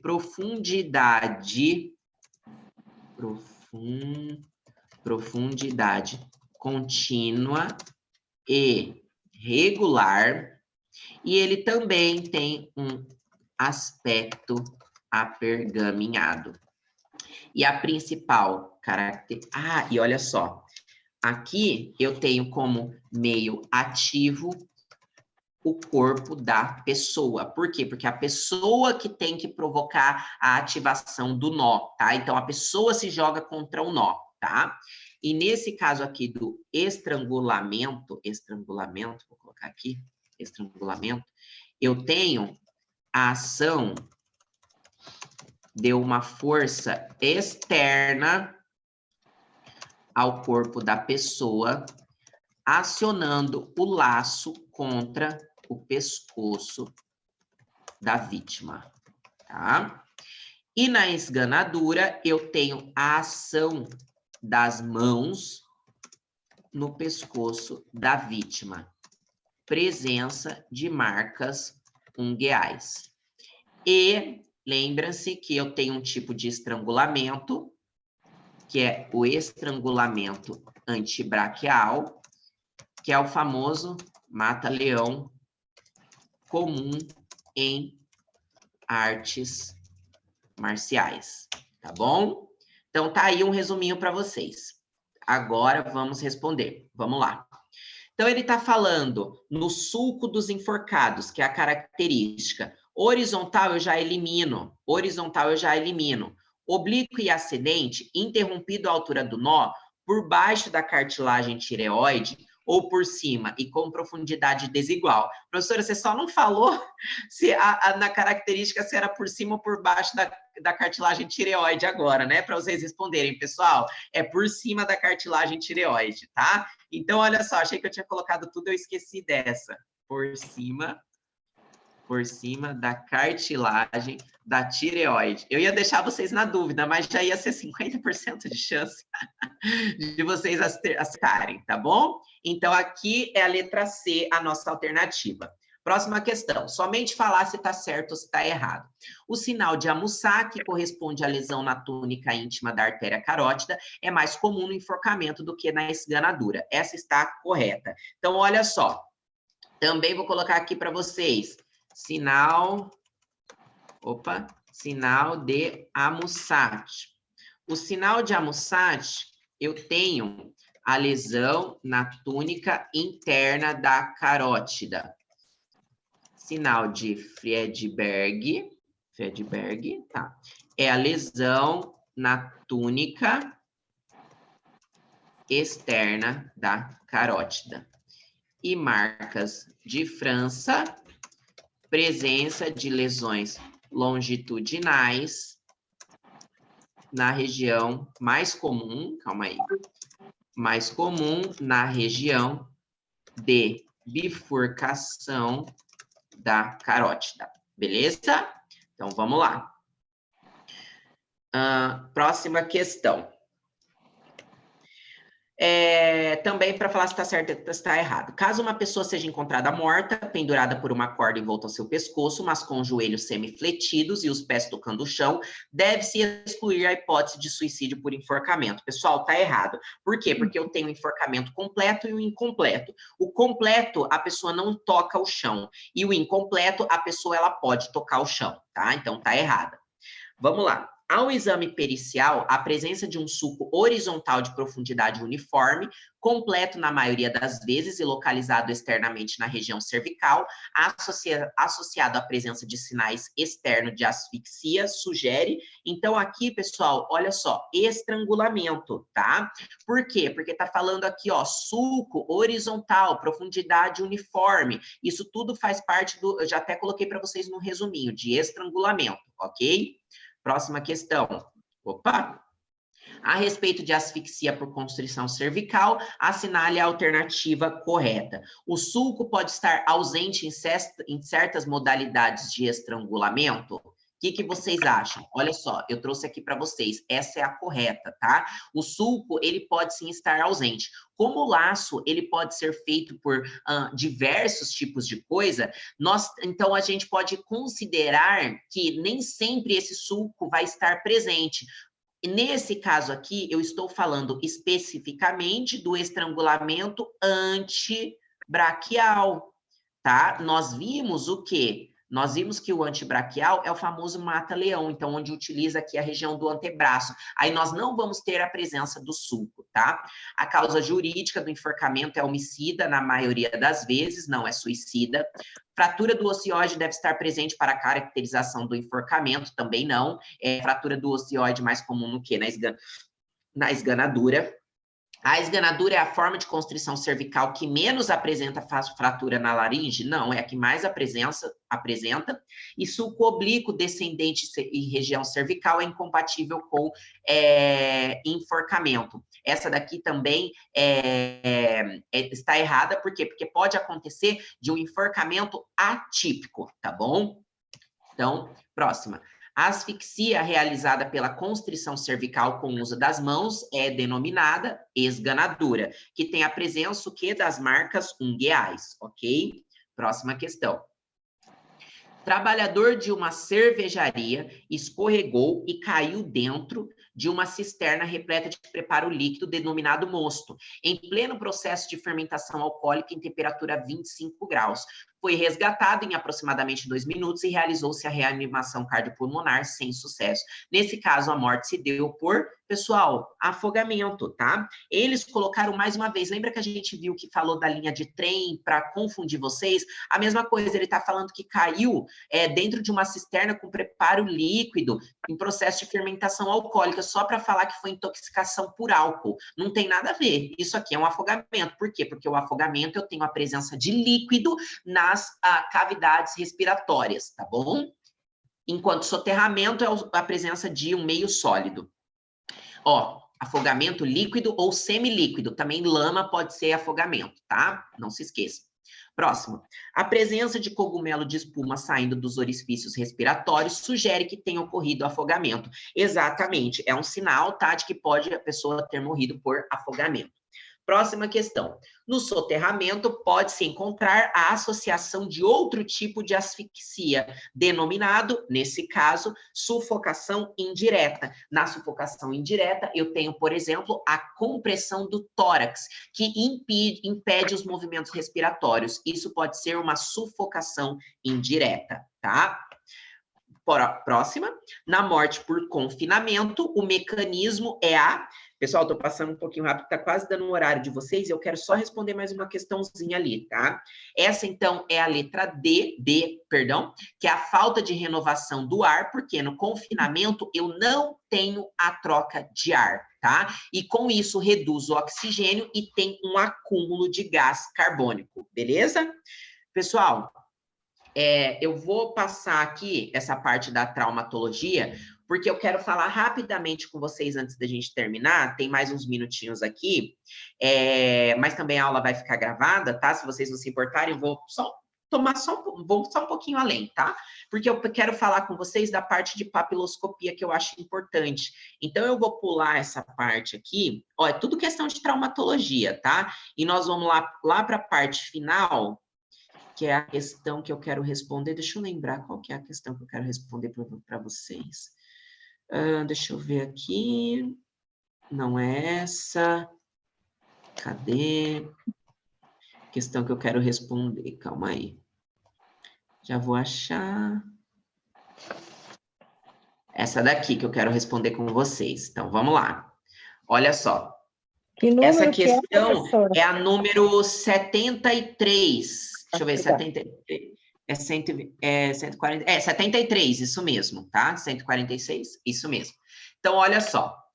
Durante o exame necroscópico de cadáver desconhecido, foi coletada a planilha dactiloscópia somente da mão esquerda, visto que a mão direita havia sido amputada antes da morte. De acordo com o sistema dactiloscópico de Vucetich, olha só, ele quer saber a fórmula dactiloscópica, tá? Só da mão esquerda. Então, para nós relembrarmos aqui, quando eu falo de forma datiloscópica, primeiro, eu tenho a presença dos 10 dedos, na maioria das vezes, tá? E aí eu vou chamar de série a mão direita e de seção a mão esquerda. Nesse caso aqui, eu só tenho a mão esquerda, tá? E eu tenho que considerar, ó, 1, 2, 3, 4, 5 dedos. Então, eu tenho 1, 2, 3, 4, 5 dedos. Aí, olha só, o primeiro é o quê? É o polegar. Depois, eu tenho o indicador, o dedo médio, o anelar, que é o que utiliza o anel, tá? E o dedo mínimo. E lembrem-se o seguinte, no estudo de vocês, eu falei para vocês decorarem a famosa véia, tá? Lembrem da véia. Então, é a palavra véia, 4, 3, 2, 1. Por quê? Porque são os 4 tipos fundamentais: verticilo, presilha externa, presilha interna e arco. Verticilo, eu tenho a presença de 2 deltas, tá? Presilha externa, eu tenho a presença do delta à esquerda do observador. E a presilha interna, eu tenho a presença do delta à direita do observador. E o arco, ele não tem delta, ele é adéltico, tá? Não tem delta, beleza? E aí, o que significa essas letras e os números? As letras, eu sempre vou indicar quando eu estou falando de polegar. Então, se eu estou falando do tipo fundamental do polegar, eu vou colocar letra V, E, I ou A. Quando eu estiver falando dos demais dedos, eu vou colocar número 4, 3, 2, 1, para indicar a mesma coisa, só que em dedos distintos, tá bom? Então, olha só. Ele está falando que o primeiro e o terceiro quirodáctilos, ou seja, polegar e médio, foram classificados como verticilo. Então, calma lá. O verticilo no polegar, eu vou indicar com o quê? Eu vou indicar com letra. Se o verticilo corresponde à letra V, eu vou colocar um V aqui. Aí eu vou colocar um V aqui também? Não. Por quê? Porque o dedo médio eu tenho que colocar um número. Qual é o número que representa o verticilo? É o número 4. Então, eu coloco um 4 aqui, tá? Aí ele está falando que o quinto quirodáctilo, que é o dedo mínimo, é presilha externa. Presilha externa, e não é dedão, ou não é polegar, então eu vou indicar como o quê? Como o número 3. Aí ele está falando que o quarto quirodáctilo é um arco. Então, aqui, ó, que é o anelar. É o número 1. E, por fim, um indicador que ficou faltando, que é o segundo, como presilha interna. A presilha interna é o quê? É o número 2, tá? Aqui. Portanto, a forma datiloscópica, ela vai me dar como sendo V, 2, 4, 1, 3. Olha só. V, 2, 4, 1, 3. Tá bom? Eu acho que vai cair uma dessa na prova de vocês, tá? Então, toma bastante cuidado com isso daqui. E também tem uma outra questão que eu quero responder aqui para vocês, que é a... Deixa eu ver... Peraí, que tá aqui. Deixa eu lembrar qual que é. Não é você. Peraí, deixa eu achar aqui, gente, que é essa daqui também é da mão. Vai estar aqui. Vai estar aqui. Ó, tá aqui. Então, vai ser 154, ela vai ser a de vocês, acho que 76, se eu não me engano, tá? Porque tá na metade, é sempre a metade ali. Então, deixa eu... tá. Ó, peraí. Aqui, ó, no que se refere à identificação, os ângulos de Jacquard, Cloquet e Cuvier são verificados. Pessoal, não confunda isso aqui. Muita gente, quando fala de ângulo, acha que é pelve, apesar que eu não tenho aqui, tá? Mas as pessoas podem assinalar a bacia. Só que ângulo de Jacquard, Cloquet e Cuvier, eu estou falando dos ossos do crânio, que é para vocês identificarem a posição aqui do maxilar, que eu posso falar de prognatismo, ortognatismo, tá bom? Então, toma cuidado com isso. E mesognata, tá? E aí também... Outra coisa que... Aqui, essa questão aqui, tá? Que eu acho que é... Deixa eu ver o número dela, mas aí depois eu vou mandar, vocês vão saber. Essa questão é a 158. Então, ela vai ser, eu acho que a 74 aí de vocês, tá? Que está dizendo o seguinte, olha só. No exame antropológico forense de uma ossada humana completa, correspondente ao indivíduo adulto, com finalidade de definir altura e sexo, os ossos mais indicados para essa análise são, respectivamente, altura e sexo, pessoal, olha só, fêmur e pelve, tá? A pelve, perdão, e o crânio são os mais indicados, tá? Para definir sexo, se é masculino ou feminino. Então, eu falo de pelve. Agora, altura é mais indicado o osso do fêmur, tá bom? Então, deixa eu voltar aqui com vocês. Pessoal, tem alguma que vocês... Ah, a professora fala aqui, estou com alguma dúvida, com mais alguma dúvida? Vocês conseguiram entender? Quer que eu explique mais alguma dessa de antropologia? Que essa daqui, ela pega, né? Eu achei que o da véia aí ficou... Não entendi. Quer que eu explique a véia de novo? Vamos lá. Calma, Camila, por favor. Então tá. Então esperem um pouquinho aí, tá, gente? Vou tomar mais um tempinho aqui de vocês. Vamos lá. Deixa eu abrir aqui. Estão vendo já? Aqui? Estão vendo a tela? Não. Não, prof. Ainda não. Não? Então, peraí. Compartilhar. Estão vendo agora? Não. Não. Ué, peraí. Deixa eu compartilhar de novo.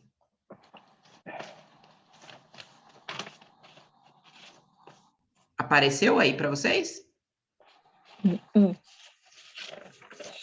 Não, prof. Tá só carregando. Vou interromper o compartilhamento e vou mandar de novo. Deixa eu ver se aparece aqui. Para mim já compartilhou? Agora Apareceu? sim, prof. Então tá. Então eu vou fazer aqui mesmo. Deixa eu colocar um novo slide que daí eu explico para vocês. Então vamos lá. Ó, é o seguinte. Nós temos 4.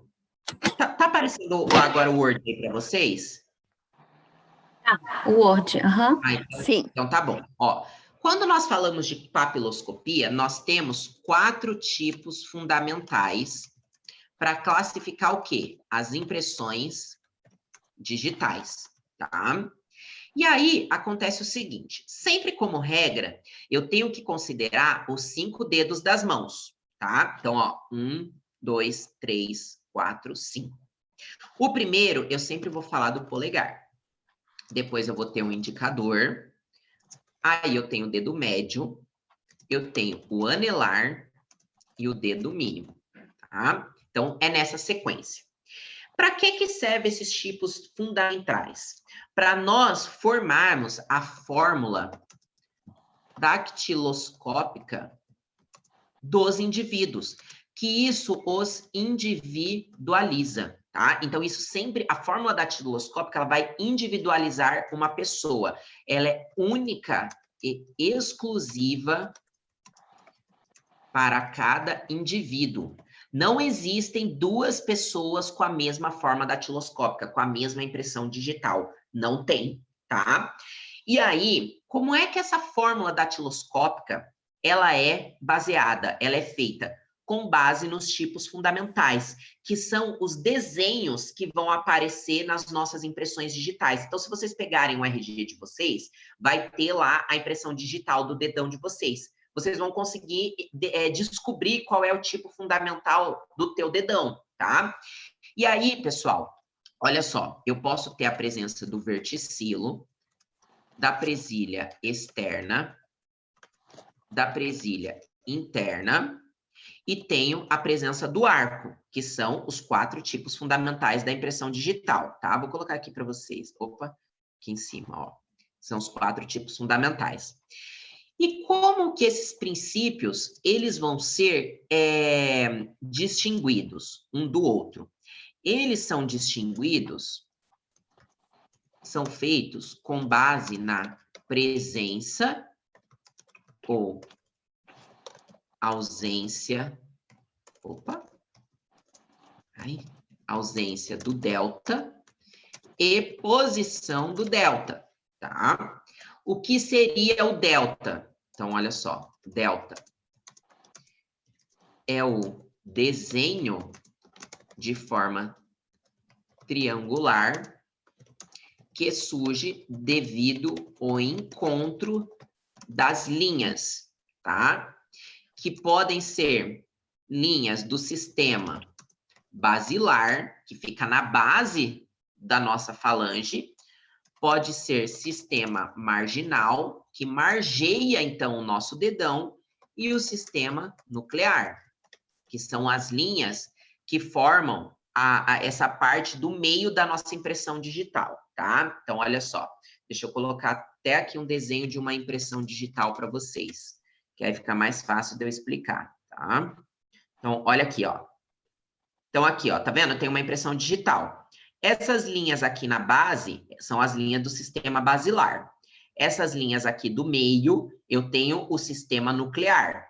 E essas linhas aqui em volta são as linhas marginais. Quando essas linhas se encontram, eu tenho o encontro dos três sistemas, tá vendo que forma uma figura aqui com aspecto triangular? Esse triângulo é o delta, tá? Que vai classificar a impressão digital. E a presença ou ausência desse delta que vai me dizer quais são os tipos fundamentais. Só para vocês saberem, esse daqui eu tenho a presença do delta onde? À direita do observador. Então, vocês estão vendo, vocês veem aí também do lado direito, né? Não sei se está invertido, mas aqui para mim ele está do lado direito. Então, isso é chamado de presilha interna, tá? Agora, o que pode acontecer? Deixa eu ver algum outro aqui. Ó, esse aqui, tá vendo que eu não tenho o encontro das linhas? Que elas vão de um lado para o outro, eu não tenho aquele triângulozinho formando. Esse daqui é um arco. Ó, esse aqui também, eu não tenho, ó, a presença do delta, tá vendo? Não tenho. Então, isso aqui é um arco também, tá? Por quê? Porque o arco, ele é adéltico. Esse daqui, olha só o triângulo aqui, tá vendo? Ó, o encontro das linhas. Esse aqui é uma presilha externa. Por quê? Porque tá do lado esquerdo do observador, tá? E o verticilo, deixa eu ver se esse é um verticilo aqui. O verticilo, eu tenho a presença de 2 deltas. Olha só, vocês podem observar, eu tenho o encontro das linhas aqui, ó, vendo um triângulo aqui, estão vendo? E eu tenho também um triângulo aqui. Com o passar do tempo, fica mais fácil de observar, tá? Fica meio que automático. Então, ó, eu tenho aqui um delta e aqui outro delta. Isso é um verticilo. E com base nisso, eu formo, então, a fórmula datiloscópica. Então, olha só, verticilo, presença de 2 deltas, presilha externa, presença do delta do lado esquerdo do observador, presença do delta do lado direito do observador, e o arco, ele nada mais é do que a ausência de delta, ou seja, ele é adéltico, tá? E aí, com base nisso, eu formo a individual datiloscópica. E quem inventou isso, nós seguimos Juan Vucetich, tá? Que foi quem instituiu essa questão da classificação com base na impressão digital. Outra coisa que eu quero que vocês lembrem é que pode aparecer para vocês, ó, série ou seção.